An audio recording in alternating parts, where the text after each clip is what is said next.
नमस्कार दोस्त, मैं राज स्वागत करता हूं आपके इस परिवार एग्जाम सर में। हमने इससे पहले सीखा गया था, तो हमने सीखा था जो है नरजन्नांग। आज सीखेंगे हम मादजन्नांग। मादजन्नांग क्या होता है जी? पहले देखा जाएगा पुष्प के बारे में, तो ये हमारा क्या दिख रहा है आपको? ये पुष्प दिख रहा है, पुष्प। इसमें क्या है तो बताया जाता है, इसका नाम जो रंगीन होता है इसका नाम क्या होता है? दल होता है। इसका नाम क्या होता है? दल होता है। और इस पॉइंट का नाम क्या है? तो आपके इसका नाम होता है पुष्पासन होता है। क्या होता है? पुष्पासन होता है। इस पॉइंट को क्या कहते हैं जो है, जो पुष्प को रोक के रखता है, इसका नाम क्या है? इसका नाम है बाह्य दल है ना जी? इसका नाम क्या है? बाह्य दल है। ठीक है। फिर इसके बाद क्या रहेंगे? इसके अंदर क्या रहेंगे? अंडाशय रहेंगे, है ना?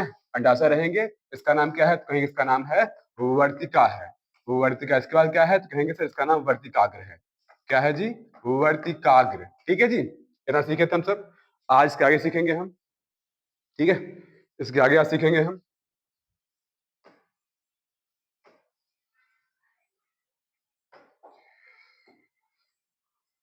चलिए हम देखते हैं, फिर से काउंट कर लिया जाए जो है सब। जननांग को सबसे जो है पहले काउंट किया जाए। इसमें क्या है?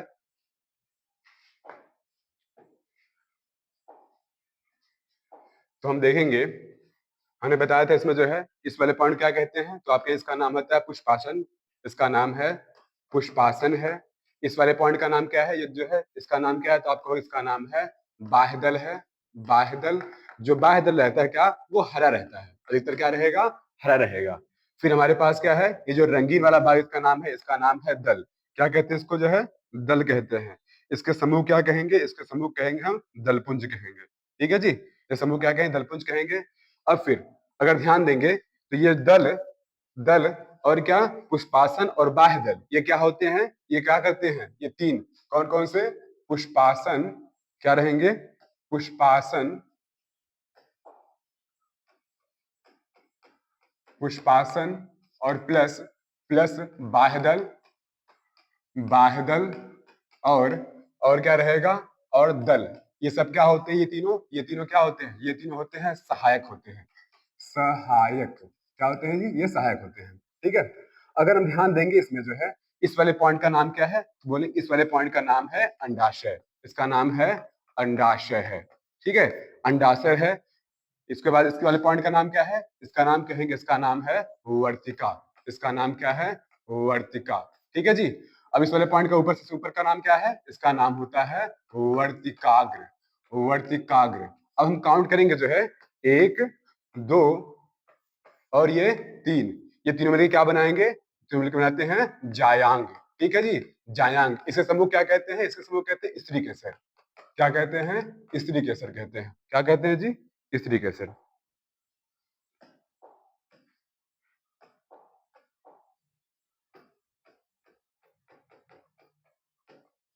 ठीक है, यहां तक सीखे थे हम सब।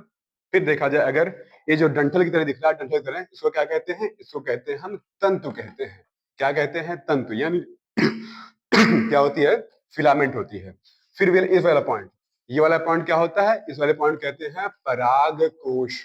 क्या कहते हैं? पराग कोश। अगर हम काउंट करेंगे फिर यहाँ पर देखेंगे, ये नंबर एक और ये नंबर दो, ये दोनों मिलकर क्या बनाते हैं? तो बोलेंगे ये दोनों मिलकर बनाते हैं पुमंग। क्या बनाते हैं? पुमंग। क्या है? पुमंग है। ठीक है जी, यानी क्या बनेंगे? ये बनेंगे पुंकेसर। पुंकेसर। ठीक है जी, यहां तक पॉइंट क्लियर था हमें। ये तीनों क्या करेंगे? तो ये तीनों करते हैं सहायता। बाकी ये दोनों जो है तीनों क्या रहे? ये इसका जननिक अंग है ना, इसके जनन बताएंगे कौन कौन से हैं, नर और मादा बताते हैं। यहां तक पॉइंट आप सीखे थे पहली वीडियो में। आज इसके हम क्या सीखेंगे? इसके हम सीखेंगे आगे।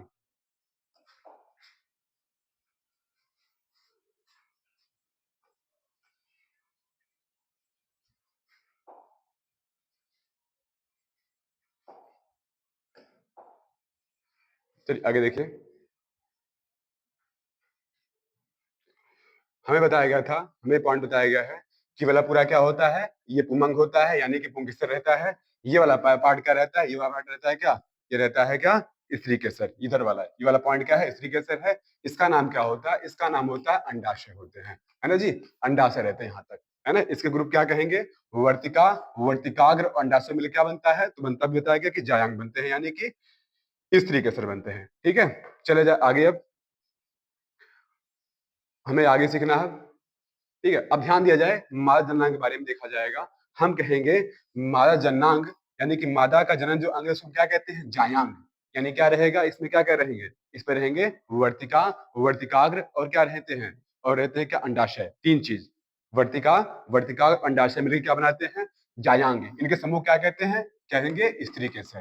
क्या कहेंगे, स्त्री केसर कहते हैं। ठीक है जी।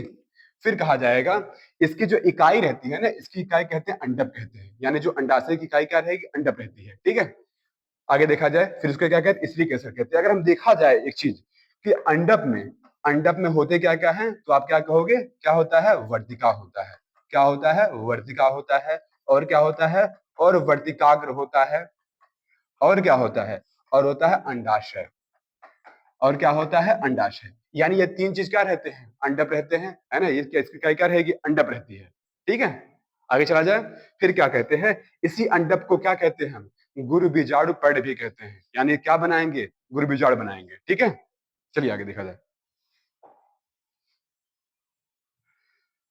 फिर अब जब होगी जो है किसकी, जायांग में जिक्र होगी किसकी, जायांग अगर देखा जाएगा, जायांग में तो दो तरह से होता है। क्या होता है, एक होता है एक अंडपी। क्या होता है, एक अंडपी होता है। और दूसरा क्या होता है, दूसरा होता है बहुअंडपी। क्या होता है, बहुअंडपी होता है। एक अंडपी क्या होता है, बहुअंडपी क्या होता है। यानी जिसमें एक स्त्री के साथ भाग लेंगे, है ना, जिसमें क्या करेंगे, जिसमें एक स्त्री के साथ भाग लेंगे वो क्या होता है, एक अंडपी होता है। जैसे देखा जाए क्या, जैसे हम देखेंगे क्या, जैसे मक्का, क्या देखेंगे, मक्का। और क्या, और क्या देखा जाएगा, तो हम कहेंगे और है गेहूं भी है। इसमें शामिल क्या है, गेहूं भी, और है धान है। मक्का, गेहूं, धान, ये सब क्या रहते हैं, ये एक अंडपी। इसमें क्या होता है, एक स्त्री के साथ भाग लेता है। अच्छा, बहुअंडपी क्या होता है, इसमें एक से अधिक लेंगे। यानी इसमें क्या रहेगा, इसमें रहेगा, इसमें रहेगा एक स्त्री के साथ रहेगा, एक स्त्री के साथ भाग लेता है। इसमें क्या रहेंगे, तो कहेंगे इसमें एक से अधिक रहेंगे, है ना, एक से अधिक रहेंगे। ठीक है, क्या रहेंगे, एक से अधिक रहेंगे। आगे देखा जाए, फिर अब जब बात होगी बहुंडपी में, बहुंडपी भी जो है क्या, दो तरह से होता है। बहुंडपी दो तरह से होता है। एक क्या होता है, एक होता है युक्तांडपी। क्या होते हैं, युक्तांडपी, युक्तांडपी होता है। दूसरा क्या होता है, वियुक्तांडपी होता है, वियुक्तांडपी। क्या होता है, वियुक्तांडपी। अच्छा, युक्तांडपी क्या होता है अगर देखा जाएगा, तो युक्तांडपी वो रहता है जिसमें जो है उसके स्त्री के असर क्या रहेंगे, एक साथ सिकुड़े हुए रहेंगे, एक साथ जुड़े हुए रहते हैं। वियुक्तांडपी क्या रहते हैं, इसमें अलग अलग होते हैं। क्या होते हैं इसमें, बिल्कुल अलग अलग, बिल्कुल क्या रहेंगे, बिखरे रहेंगे। ठीक है जी। चलिए, अच्छा युक्तांडपी में अगर देखा जाए इसमें क्या क्या होते हैं, युक्तांडपी, चलिए पहले हम देखा जाए युक्तांडपी होता क्या है। तो अंडप के बारे में बताया गया आपको, युक्तांडपी क्या होते हैं, तो हम ध्यान देंगे जो है युक्तांडपी जुड़ा रहेगा, लेकिन वियुक्तांडपी क्या रहता है, देखिए जो फिगर में क्या है, ये सब अलग अलग है ना जी। ये सब क्या है, सब अलग अलग है। ये सब अलग अलग, तो क्या कहें इसको, वियुक्तांडपी कहेंगे। क्या रहेगा, वियुक्तांडपी। इसमें क्या रहेंगे, सब चीज अलग अलग रहते हैं। इसमें क्या आते हैं, इसमें आएंगे, इसमें वियुक्तांडपी में आते हैं, युक्तांडपी, विक्तांडपी में आता है क्या क्या, तो कहेंगे मदार आता है। मदार के बाद क्या आता है, शरीफा आता है। क्या आता है, तो शरीफा आता है। मदार आता है और क्या आता है, शरीफा। क्या है, यही तो शरीफा है। इसमें क्या क्या है, सब अंडाशय इसके जो है क्या कहेंगे, स्त्री के साथ क्या है, बिखरे हुए हैं। बिखरे हुए क्या इसे कहेंगे, क्या कहेंगे इसको, वियुक्तांडपी। ये सब अलग अलग है ना, वियुक्तांडपी। और एग्जांपल लिया जाए, और क्या है, और जैसे लिया जाए किसका जो है, मदार हो गया, मदार भी हो गया, और क्या हो गया, और देखा शरीफा भी हो गया। और इसमें कुछ फूल भी आएंगे, जैसे क्या आएंगे, जैसे आएगा क्या, गुलाब। गुलाब का भी क्या होता है, अलग अलग होता है। फिर है चंपा। चंपा भी क्या है, एक तरह से जो है इसके जो फूल रहेंगे वियुक्तांडपी रहेंगे। क्या रहेंगे, वियुक्तांडपी रहेंगे। शरीफा हो गया, उसके बाद फिर कमल भी रहेगा इसमें। कौन सा भी रहेगा, कमल आदि। ये सब क्या होते हैं, वियुक्तांडपी होते हैं। लेकिन युक्तांडपी की जिक्र होगी किसकी, युक्तांडपी की, तो देखा जाएगा इसमें क्या है, गुड़हल। ये जो गुड़हल का पौधा है ना, ये क्या है, एक युक्तांडपी होता है। कैसा होता है, युक्तांडपी होता है। चलिए आगे, फिर से देखा जाए युक्तांडपी और वियुक्तांडपी क्या रहेंगे, युक्तांडपी और वियुक्तांडपी। जैसे हमारे पास आएगा युक्तांडपी में आएंगे अब, इसमें युक्तांडपी में, युक्तांडपी में क्या आएगा, तो कहेंगे इसमें क्या आएगा, अफीम। अफीम का जो पौधा होता है क्या होता है, युक्तांडपी होता है। फिर क्या आएगा, गुड़हल। क्या आएंगे, गुड़हल। ये क्या होता है, ये भी क्या होता है, ये भी होता है युक्तांडपी होता है। और क्या होता है, बैगन। बैगन का जो पौधा क्या होता है, ये भी युक्तांडपी होता है। और क्या, टमाटर। टमाटर का पौधा भी क्या होता है, युक्तांडपी होता है। ठीक है, तो ध्यान रहे युक्तांडपी और विक्तांडपी। ठीक है, यहाँ तक बात क्लियर है, युक्तांडपी और विक्तांडपी। युक्तांडपी रहेंगे संयुक्त, इसको कहते हैं, जो युक्तांडपी होता है ना, इसको जो है ये संयुक्त रहता है, यानी क्या रहेगा, जुड़ा हुआ रहता है। क्या रहता है, जुड़ा हुआ रहता है। बात क्लियर, युक्तांडपी में क्या रहेगा, जुड़ा हुआ, विक्तांडपी क्या हो जाएगा, अलग अलग। ठीक है जी, यहाँ तक बात क्लियर है। चलिए आगे देखा जाए। अभी हम बता रहे हैं अंडप के क्या क्या होते हैं, अभी बताएगा अंडप क्या होते हैं। अंडप में कितने होते हैं प्रकार, तो आप कहोगे सर 3 होते हैं। कौन कौन से, वर्तिका होता है, और क्या होता है, वर्तिकाग्र होता है, वर्तिकाग्र, और क्या होता है। अच्छा, वर्तिका क्या होता है जी, अभी बताएगा आपको जो है। अगर जो है इस प्रकार रहता है पौधा कोई,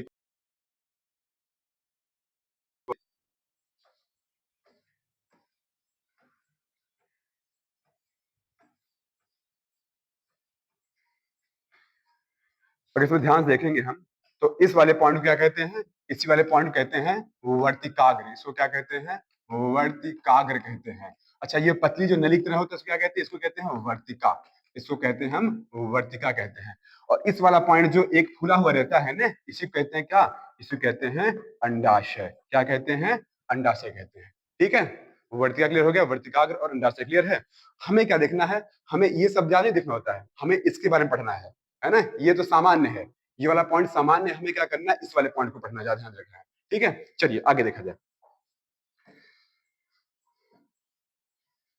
देखिए, यही वो पौधे हैं जिसकी हम बात कर रहे हैं, यही वो पौधे हैं जिसकी हम बात कर रहे हैं। इसमें क्या है, तो इसमें ये वाला पॉइंट क्या है, यही वर्तिका है। इस वाले पॉइंट कहते हैं वर्तिकाग्र कहते हैं। ये वाला पॉइंट क्या है, अंडाशय है। अंडाशय जिसपे रुका रहता है उसको क्या कहते हैं, पुष्पासन कहते हैं। यानी जिसपे अस्थायी रूप से रहेगा उसको कहेंगे पुष्पासन। ठीक है जी, पुष्पासन कहेंगे। चलिए, ये वाला क्या है, ये हमारा युक्तांडपी है। ये क्या है, युक्तांडपी, यानी देखा जाए इसमें देखेंगे तो ये जो इसके जो है क्या है, वर्तिकाग्र सभी एक साथ जुड़े हुए हैं, है ना। सब एक साथ क्या है, जुड़े हुए हैं। लेकिन इसमें देखेंगे क्या, सब अलग अलग है ना। सब क्या है, सब बिखरे हुए हैं। क्या है, बिल्कुल एकदम बिखरे हुए हैं, इसलिए इसका नाम क्या है, इसका नाम है विक्तांडपी। इसके जो अंडप रहेंगे ना, वो बिखरे हुए रहते हैं, एकदम बिल्कुल बिखरे रहेंगे। और लेकिन इसमें क्या रहेगा, सब एक साथ रहते हैं। ठीक है जी, इसमें क्या रहता है, सब एक साथ रहेंगे।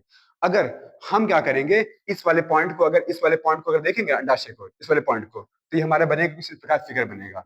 ठीक है जी, कुछ इस प्रकार फिगर बनेगा। इसके बीच वाले पॉइंट कहते हैं, जो आप देख रहे हो जो है ये वाले पॉइंट, इसको ग्रीन कर दें ताकि आपको साफ दिखे।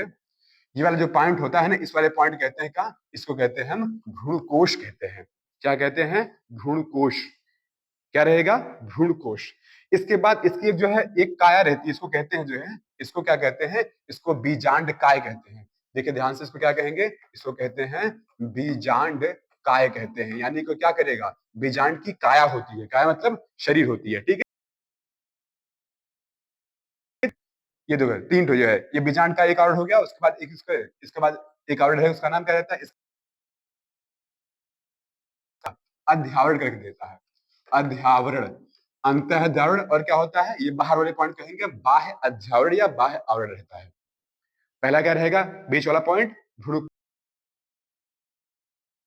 रही क्या रहेगी, क्या रहेगी, उसका नाम क्या रहता है, उसका नाम रहता है बीजांड काय। यानी को बीजांड क्या करेगा, जो है एक काय यानी शरीर की तरह रहता है। उसके बाद 2 आवरण, पहला वाला जो अंदर वाला अंत है, उसके बाद क्या रहता है, बाह्य रहता है। अब जब इसके बीच का द्वार है ना, इसके जो द्वार है उसको कहते हैं हम बीजांड द्वार कहते हैं। इसके बीच का जो द्वार रहता है उसका नाम क्या है, बीजांड द्वार है। ठीक है जी, फिर उसके बाद देखा जाए, ये नीचे वाले भाग क्या कहते हैं, इस नीचे वाले भाग कहते हैं निभाग। क्या कहते हैं, कैलिजेस कहते हैं या निभाग कहते हैं। ठीक है जी, नीचे का सिरा होता है उसको कहते हैं निभागीय सिरा। जो नीचे वाला पॉइंट क्या होता है, निभाग। कैसे याद करेंगे, न से रखना है कि नीचे वाला पॉइंट क्या रहेगा, निभाग, ऊपर वाला बीजांड द्वार। ठीक है जी। अब देखा जाए, अगर ध्यान से, इसमें एक पॉइंट आपको दिख रहा होगा, अगर हम ध्यान से देखेंगे इसमें जो है, ये आवरण के बाद यहाँ से एक डंडी गई, एक डंडी प्रकार की है, ये डंडी की तरह रहती है ना। हाँ, इसको क्या कहते हैं, इसका नाम है, इसका नाम होता है फनिकल। इसका नाम क्या है, इसका नाम है फनिकल। ठीक है जी, इसका क्या नाम है? तो आप कहेंगे इसका नाम है फनिकल। इसका नाम है फनिकल। ठीक है, इसका नाम है फनिकल है। जब इसका नाम फनिकल है, ये यानी कि जो है उसका नाम क्या है? फनिकल। लेकिन जहां से जुड़ा हुआ है उसको क्या कहेंगे? उसका नाम है हाइलम। आपको जो दिख नहीं रहा होगा तो इसको कहेंगे क्या? इसको कहते हैं हाइलम। जो सबसे अंदर भाग रहता है उसका नाम कहता है, उसका नाम रहता है भ्रूणकोश। क्या रहेगा? भ्रूणकोश। उसके ऊपर क्लियर बीजांड का है। फिर एक आवरण, उसके बाद उसी आवरण को क्या कहेंगे? उसका नाम रहेगा बाह्य अध्यावरण। क्या रहेगा? बाह्य अध्यावरण या बाह्य आवरण, दोनों दिक्कत है ना, दो लेयर रहेगी। फिर उसके बाद क्या होता है? सबसे नीचे भाग क्या कहेंगे? निभाग। उसके नीचे जो सिरा रहे उसको कहेंगे हम निभागीय सिरा कहेंगे। क्या कहेंगे? निभागीय सिरा कहेंगे। फिर जो इनके बीच में द्वार रहेगा ना, उसका नाम रहेगा क्या? बीजांड द्वार रहेगा। क्या रहेगा? बीजांड द्वार रहेगा। अब देखो जैसे जुड़ा रहता है, अगर यह जैसे बात यहाँ देखेंगे, यहाँ पे जुड़ा है ना, इसे जुड़ा हुआ देखो, इस वाले पॉइंट का नाम क्या है? जहां से जुड़ा है, जहां जुड़ा रहेगा उसका नाम रहता है, देखेंगे यहाँ जुड़ा है ना, इसका नाम है हाइलम। और ये जुड़ा जो रहेगा उसका नाम होता है फनिकल, है ना। यानी जो अंकुरण निकलता है ना उसका नाम होता है फनिकल। जहां से निकलता है उसको जो है बीज को खोलेंगे, देखेंगे प्रकार अंकुरण निकलता है, उसका नाम क्या रहता है? उसका नाम रहता है क्या? उसका नाम होता है फनिकल। लेकिन जहां जुड़ा होता है उसका नाम क्या होता है? उसका नाम होता है हाइलम। ठीक है, यहां तक आपको बात क्लियर हुई? यहां तक पॉइंट क्लियर हो जाए, है ना, दिमाग में बैठ जाए। चलिए आगे देखा जाए। हमें क्या पढ़ना है? अंडाशय के बारे में पढ़ना रहेगा। अब देखिए अंडाशय होता क्या है, इससे कुछ पॉइंट है। पॉइंट क्या है? पहले कहेंगे अंडाशय क्या होता है? उभरा हुआ भाग होता है। अभी बताया गया क्या रहता है, इस प्रकार जो रहता है ना, अंडाशय जो है बिल्कुल उभरा हुआ भाग रहता है। उभरा हुआ भाग रहता है अंडाशय।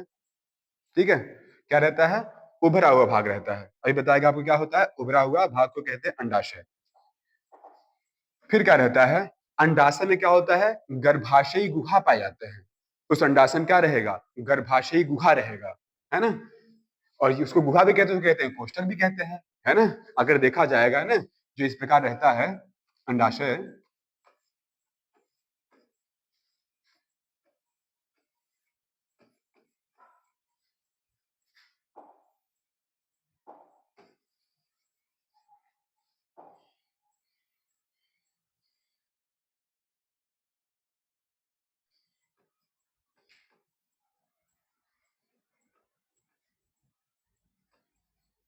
इसमें क्या रहेंगी? इसी का नाम क्या है? अंडाशय है। इसी का नाम क्या है? अंडाशय है। इसमें क्या होते हैं? इसमें होते हैं गर्भाशयी गुहा होते हैं। ठीक है जी, इसमें क्या होते हैं? गर्भाशय गुहा होते हैं। अब ध्यान रखो, जिसके अंदर क्या रहता है? अपरा, इसको क्या बोलते हैं? और पौधों में भी होता है ना। ये मनुष्य में भी रहता है प्लासेंटा, और जो है पौधों में होता है, इसका नाम क्या होता है? प्लासेंटा कहते हैं या अपरा कहते हैं। ठीक है, अपरा में उत्पन्न होने वाले बीजाणुधानी को क्या कहते हैं? उसको क्या कहलाती है? बीजांड कहलाती है। क्या कहलाएगी? इसका नाम रहेगा गुरु बीजाणुधानी रहती है ना। अच्छा, अगर आप देखेंगे कभी कभी हम जो इसको गुरु बीजाणुधानी कहते हैं, कभी कभी अंडाशय कहते हैं। क्यों कहते हैं? अंडाशय परिपक्व ना हो, जब तक परिपक्व नहीं रहेगी, इसके बाद क्या बनेगी? बीज बनेगी वो। ठीक है, चला जाएगा। अब यहाँ तक पॉइंट क्या है? ये वाला पॉइंट आपको रखना है कि अंडाशय एक उभरा हुआ भाग होता है, अपरा होता है, अपरा में उत्पन्न वाले क्या कहेंगे? बीजांड धानी को क्या कहते हैं? बीजांड धानी को क्या कहते हैं? उसका नाम होता है बीजांड रहता है। ठीक है जी, आगे चलो।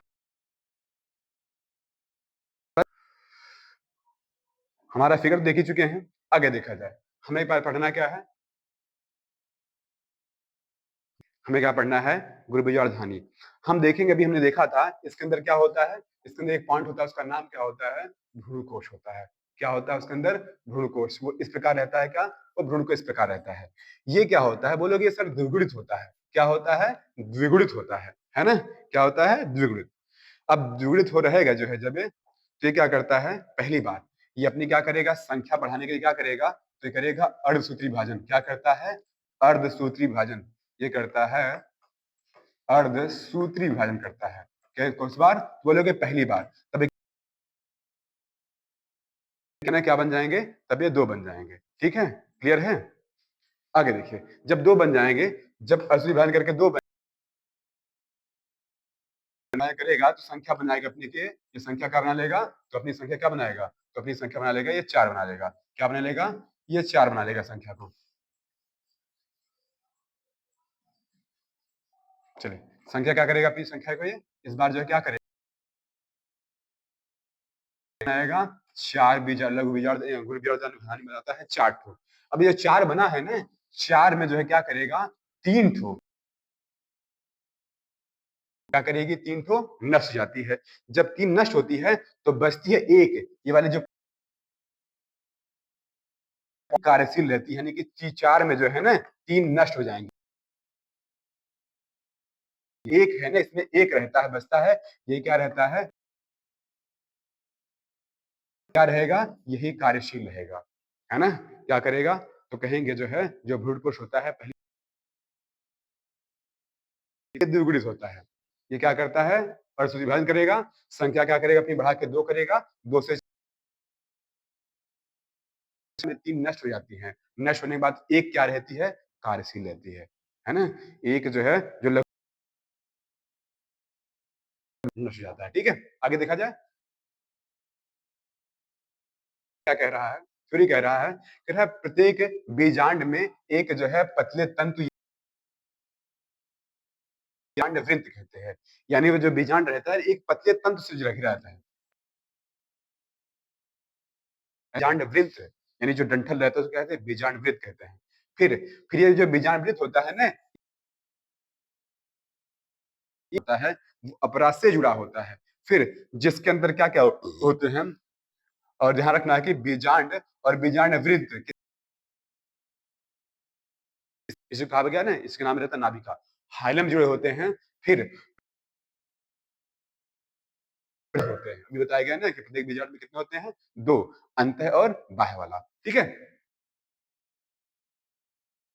जो कोशिका का समूह होता है उसको क्या कहते हैं, बीजांड काय कहते हैं। उसको क्या कहते हैं, बीजांड काय कहते हैं, बताया गया ना इसके ऊपर,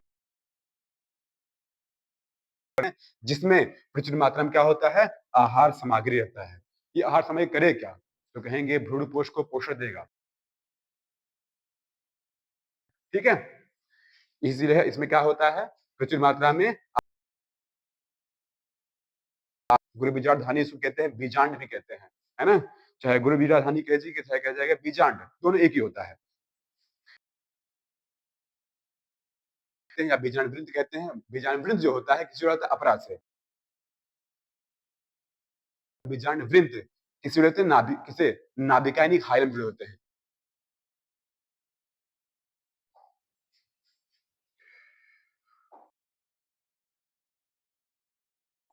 इस वाले पॉइंट को क्या कहते हैं, इसके बाद एक लेयर रहती है, इसका नाम क्या रहता है, जो 2 लेयर रहती है इसका नाम क्या रहता है, एक का नाम रहता है अंतर,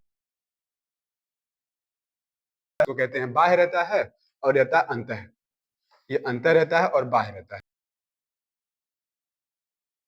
क्या होता है, ये होता है भ्रूणकोश होता है, भ्रूणकोश होता है। ध्यान देंगे, यहाँ से जो पॉइंट जुड़ा होता है ना, यहाँ जो पॉइंट जुड़ा रहता है,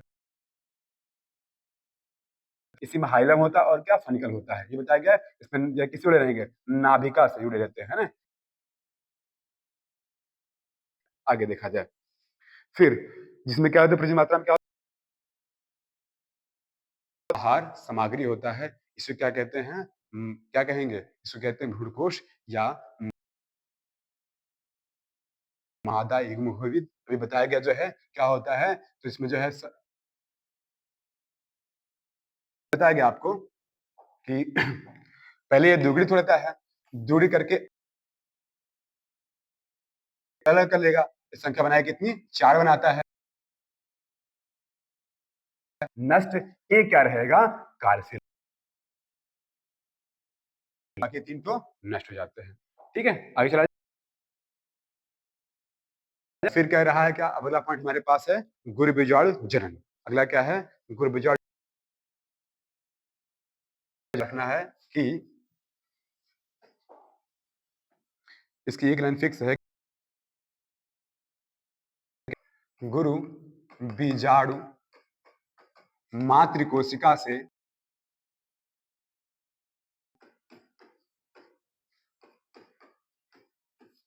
मातृकोशिका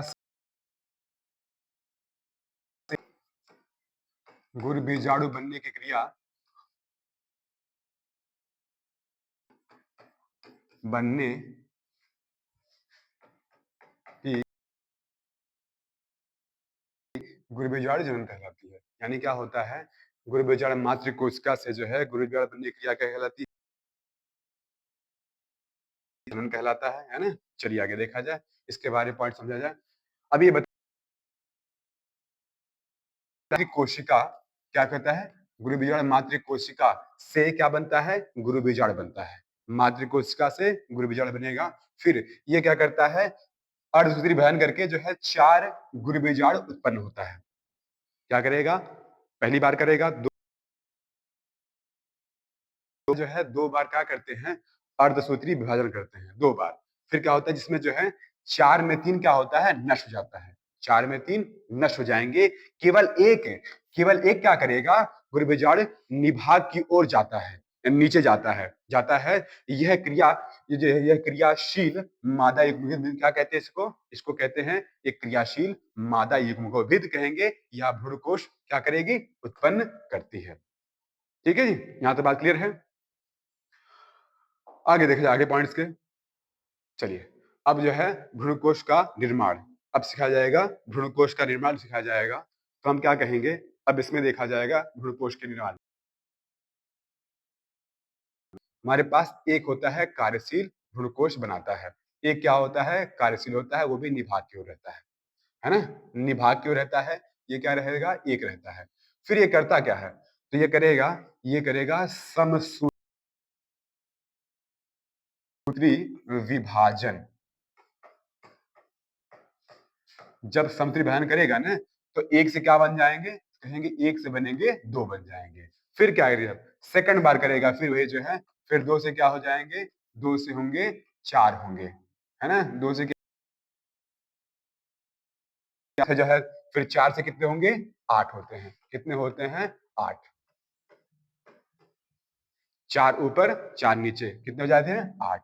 यानी इसमें क्या केंद्रक बनेंगे, पहले इसमें एक केंद्रक रहेगा, है ना, फिर जो है 2 हो जाएंगे, कहेंगे कुल मिला के सर होंगे 8 केंद्रक होते हैं, 8 केंद्रक होते हैं। ध्यान देंगे इसमें जो है, जो 8 केंद्रक रहता है ना, यहां से एक ऊपर से आता है, एक नीचे से केंद्रक आता है। केंद्र आके मिलके क्या बनाएंगे, तो कहेंगे सर 3 ऊपर रहेंगे और जो है 3, है ना, 3 ऊपर रहेंगे और 3 नीचे, और बीच में बचेंगे 2। अब जो है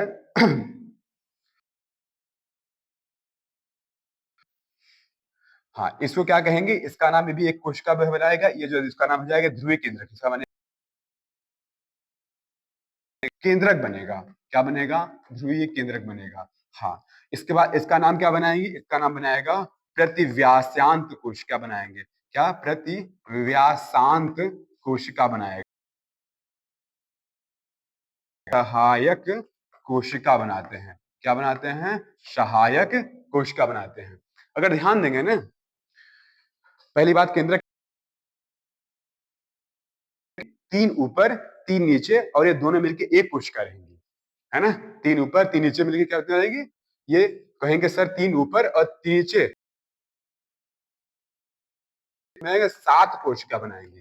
क्या बनाएंगी, 7 कोशिका बनाएंगी। अतः कह सकते हैं कि एक जो परिपक्व भ्रूणकोश रहता है, उसमें क्या होते हैं, 7 कोशिका और 8 केंद्रक होते हैं। ये क्वेश्चन बहुत बार, है ना, ध्यान रखना है, 7 कोशिका और 8 केंद्रक। चले देखा जाए आगे। यही वो बात कह रहा है कि यह क्या करता है, गुरु बीजाणु मातृ कोशिका से बनने प्रक्रिया क्या कहलाती है। आगे देखा जाए, आगे कहें क्या कह रहा, अधिकांश पादप में, बीजाणु में क्या रहता है, एक कार्यशील रहता है। कैठो, 4 में एक रहता है, कार्यशील रहता है ना। बाकी 3 क्या करते हैं, 3 हो जाते हैं नष्ट, है ना। फिर देखेंगे अकेले, अकेले जो होता है ना, फिर जो अकेला बचेगा, कह रहा है अकेले बीजाणु से हैं एक बीजाणुज कहते हैं, यानी क्या कहेंगे, मोनोस्पोरिक कहते हैं। कार्यशील बीजाणु में क्या होता है, समसूत्री विभाजन, यानी क्या करता है, ये समसूत्री करेगा ना, तभी बताया 2 बनाएंगे। फिर 2 से कितने बनेंगे, 2 से बनेंगे 4। कितने बनेंगे, 2 से बनेंगे, समसूत्री में क्या होता है, बराबर बराबर बढ़ते हैं जो है, इसमें क्या होता है 2 बन जाएंगे। फिर 2 से क्या बनेंगे, तो कहेंगे सर 2 से बन जाएंगे 4। 4 से कितने बनेंगे, फिर 4 से बनेंगे 8। कितने बनेंगे, नीचे जाता है, बीच में ध्रुवीय केंद्र बन जाता है। तो इस प्रकार कह जाएंगे 8 केंद्रक हो जाएंगे और 7 कोशिका बन जाती हैं। आगे देखा जाए, फिर ये कह रहा है क्या कि कार्यशील बीजाणु में क्या होता है, समसूत्री विभाजन होकर क्या कैसे 8 बनाता है। फिर क्या करता है, विपरीत विभाग और बीजांड की ओर चले जाते हैं, यानी कि जो है एक दूसरे में क्या करेंगे, इधर उधर जो है चले जाएंगे। ठीक है, आगे देखें।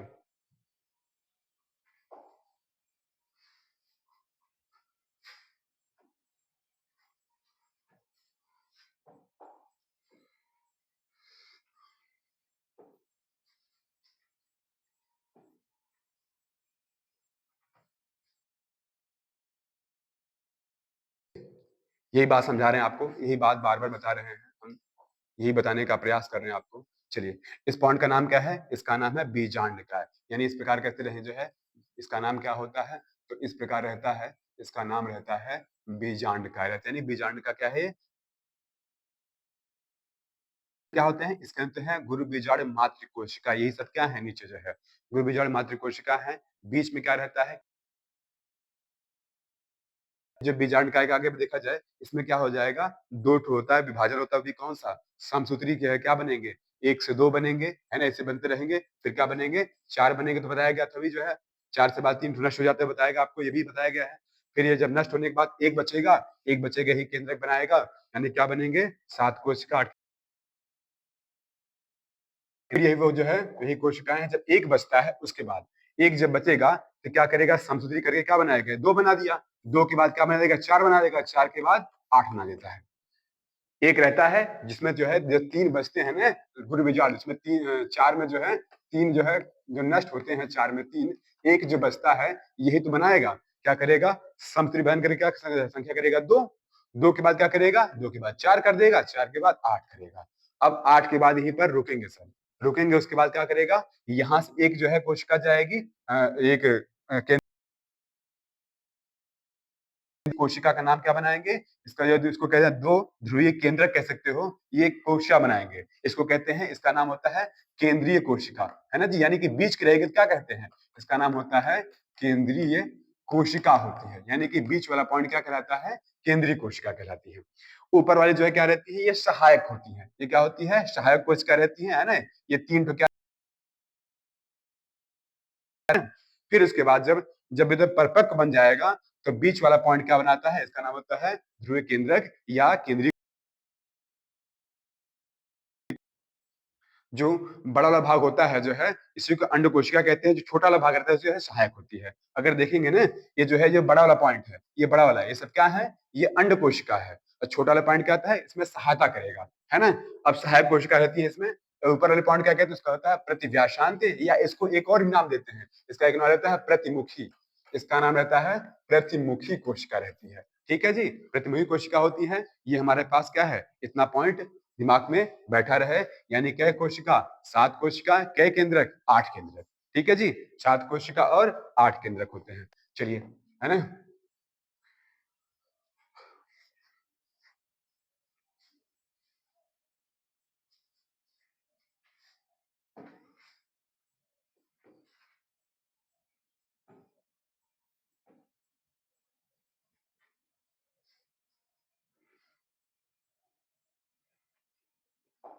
चलिए, यही बात बताया जा रहा है आपको जो है, इसमें क्या होता है, इसमें होता है 2 क्रमिक समसूत्री भजन करके 4, फिर 4 से 8 केंद्रक बनाते हैं, है ना।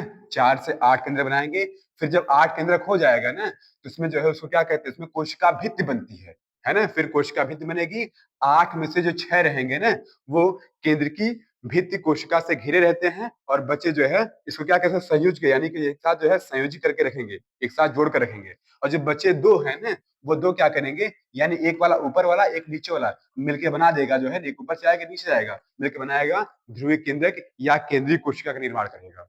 है ना। यही बात बताई जा रहा है आपसे कि क्या बनाएगा, केंद्रीय कोशिका का निर्माण करता है।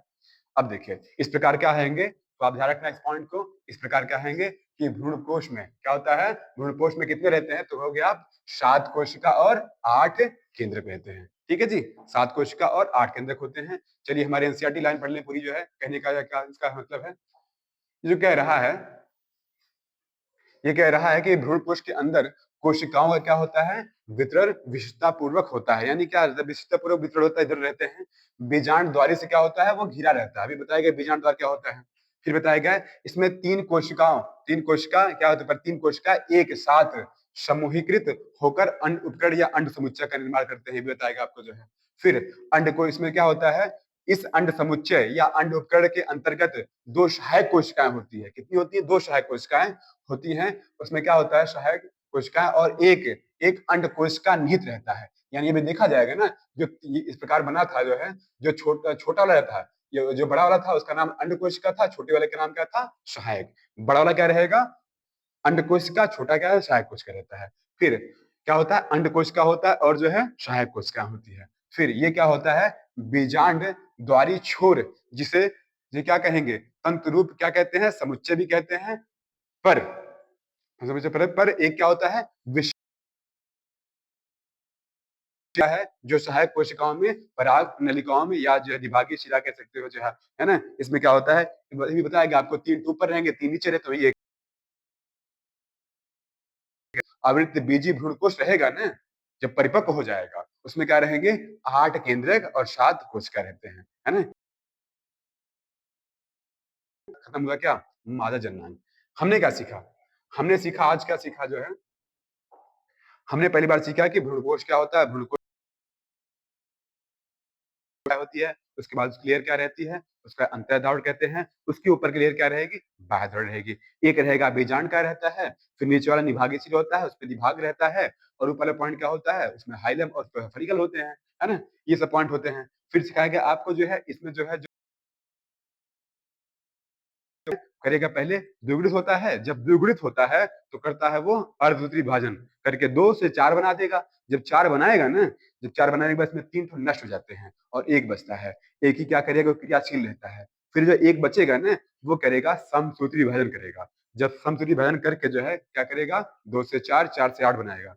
फिर 8 में क्या करेंगे, 8 में जो है वहां से ऊपर से एक ठो और नीचे से एक ठो जाके बीच में ध्रुवीय केंद्रक बनाएंगे, है ना। क्या बनाएंगे, ध्रुवीय केंद्रक। यानी केंद्र कैट रहते हैं, 8 रहते हैं, ऊपर से एक ठो और नीचे वाला रहे, बीच वाला बीच में जाकर क्या कहेंगे। जैसे देखा जाए, हमने वही बताया आपको कि यहाँ पर जो है 3 ठो यहाँ रहेंगे इधर, और 3 ठो जो है इधर रहेंगे। बीच वाला 2 ठो बचेंगे, इसका नाम हो जाएगा ध्रुवीय केंद्रक होता है। अब इसमें एक बड़ा रहता है, जो बड़ा रहता है इसका नाम होता है क्या, अंड कोशिका होती है। बड़े वाला नाम होता है अंड। जो छोटे 2 रहेंगे इसका नाम रहेगी सहायक कोशिका रहती है। इसका नाम है सहायक कोशिका रहती है। ऊपर का नाम रहता है, बताया गया, इसका नाम होता है प्रतिव्याशांत होती है, प्रतिव्याशांत है। इसको प्रतिमुखी भी कहते हैं, है ना। इसको क्या कहेंगे, प्रतिमुखी भी कहेंगे। ठीक है, तो कुल मिला के क्या क्या रहेंगे, इसमें 7 कोशिका हो जाएंगे, 7 कोशिका, और क्या रहेंगे, 8 केंद्रक हो जाएंगे, है ना जी, 8 केंद्रक हो जाएंगे। अब इतना हमारे पास क्या रहेगा, यही मादा में यही क्रियाएं होती है। अब जो है हम कल सीखेंगे क्या, कल क्या हमारा पॉइंट रहेगा, कल पॉइंट रहेगा पराग।